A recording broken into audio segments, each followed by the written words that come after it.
Hello everyone, welcome to my channel.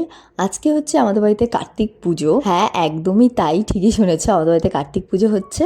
কারণ হচ্ছে গিয়ে আমার ভাই যখন হয়েছিল তার আগে মানসিক করা ছিল, 2 বছর দেওয়া হয়েছিল কার্তিক পুজো, 1 বছর কোনো কারণে দেওয়া হয়নি।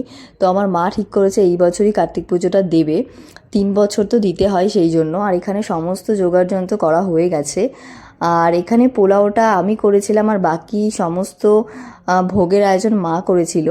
তো তারপর আমি এখানে চন্দন বেটে নিচ্ছি, ঠাকুরমশাই চলে এসেছে, পুজোও প্রায় আমাদের কমপ্লিট।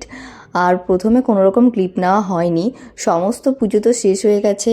আর বাদ ছিল কার্তিক পুজো, সেটাও হয়ে গেল। ব্লগটা দিতে অনেকটা লেট হয়ে গেল, কারণ প্রচুর ব্লগ আগেও পেন্ডিং ছিল, সেই জন্য এই ব্লগটা একটু দেরি করেই দিচ্ছি। আর তার মাঝখানেও আমার কয়েকটা কাজ পড়ে গেছিলো। তো যাই হোক, তোমাদের আজকের ব্লগটা কেমন লাগলো জানিও। তোমরা সমস্ত পুজো কেমন কাটালে সেটা আমাকে অবশ্যই জানিও। ওকে, সাবস্ক্রাইব ফর মোর, বাই।